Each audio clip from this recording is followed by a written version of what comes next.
Some people say consensus is crazy. It's too open-ended. It's too slow. You'll never get anything done. Anyone can come along and muck up the whole process. All it takes is one vote. One measly vote. But here we are, we the people of Occupy San Diego, sitting down for our General Assembly meeting. It's day 3 of the occupation. 80 tents have sprouted up in the Civic Center, and we've gathered together on the plaza steps. The bathroom is several blocks away. I should have gone before I left the house, but I'll be fine. Last night, the GA took 3 hours. Fine by me. I want to be part of the discussion. I couldn't make it yesterday, but today is the day. I'm supposed to be studying for my final paper on post-colonial theory, but I think this is what Zizek would have wanted. I studied the Occupy Together field manual and learned all the hand signals. Agree, disagree, block, point of process. The first item on tonight's agenda is its consensus. Last night, the group discussed whether we should make decisions by consensus or by simple majority. Right now, every decision the group makes requires 100% agreement from the group. Using simple majority, we only need 51%. It would be a lot easier to make decisions that way, but it would also betray the entire ethos of the leaderless movement that is Occupy. You might as well not even call it Occupy. The moderator flips his dreadlocks over his shoulders and opens the floor for discussion. Facilitators fan out with notebooks and megaphones. A woman steps up to explain that the group already decided to use consensus when the occupation was being planned. But the next speaker says he doesn't remember making a decision about whether to use consensus. Was this decision ever taken down in minutes? Was this decision documented? I'm starting to feel a little tingle, but it's no big deal. I can hold it. A third speaker points out that he's troubled by how a small minority of Occupy organizers decided ahead of time that the entire occupation would have to follow consensus without actually coming to a consensus with the occupation itself. And how is that actually consensus? Well, Brad, one of the core organizers, makes a point of process. He clarifies, "We never consensed to consents. However, we could not consent to not consents." Which makes sense. Now, I'm starting to feel some pressure. Maybe I should have gone to the bathroom. But, I don't want to miss anything in case we have a vote, Another man is worried about infiltrators invading the group. When Occupy starts to get really powerful, an infiltrator can just come in and block decisions. And that will keep us from getting anything done.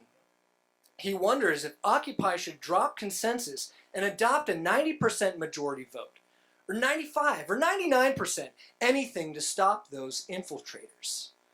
Sam grabs the megaphone. Sam's been here from the very beginning. She'll defend consensus to her last breath. And she's cute, too. Think about it this way, Sam says. If you have a 99% majority rule, if they're an infiltrator, they could just get another friend. They could get another infiltrator. If you make it a 90% consensus, they could get 15 friends. Sam passes off the megaphone to a burly guy with a big beard. All this talk about infiltrators feels like algebra. Occupy San Diego is on a train heading northeast at 45 miles per hour. The infiltrators are headed southwest at 25 miles per hour. How long until this whole goddamn thing is a train wreck? Almost an hour and a half into the meeting, and I really gotta piss. The megaphone's following the conversation around in circles. People are calling for democracy. They're calling for a new society. They're calling for consensus. Then the megaphone lands on Joseph, a member of the International Socialist Front. He's wearing a t-shirt that says, "This is what a socialist looks like." On the back, it says, "Motherfucker." If you disagree with the process of consensus, please raise your hands. A dozen shaky hands raise up from the crowd. I hope you see the irony here. Then Aziz steps up to the plate. He's wearing oval-framed glasses and a cabbie hat. He's a sensible Marxist, not like the socialists. How about a compromise, he says? We could use simple majority for insubstantial issues and consensus for substantial issues.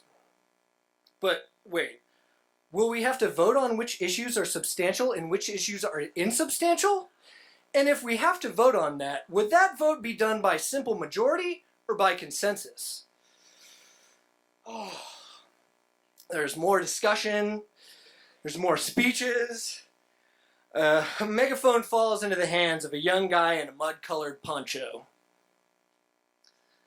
The past 3 years, I've been living the happiest life I've lived my entire life outside as a homeless person. Being homeless without a roof over my head, I've never considered a bad thing, primarily because I love the stars, and I love my planet, and I love the people I meet. I start taking deep breaths. I think about the occupiers in Tempe and Jacksonville and Buffalo. Are they having the same conversation right now? Are they just as frustrated and confused as us? What would the people at Occupy Wall Street have to say about all this? 2 hours in, things start to wind down. Folks are leaving. Aziz withdraws his proposal. The discussion is coming to an end, and yes, is it the next agenda item? No! Joseph, the socialist, introduces a motion. The group will vote on whether we should change the process to 90% majority rule. The moderator opens the discussion, but Joseph screams at him, "No! No! We don't need a discussion!" The moderator asks, "Do we have any blocks?" I'm done. I'm out of here. I gotta go take a piss. Some people say consensus is crazy. It's too open-ended. It's too slow. You'll never get anything done. Anyone can come along and muck up the whole process. All it takes is one vote. One measly vote. Thank you.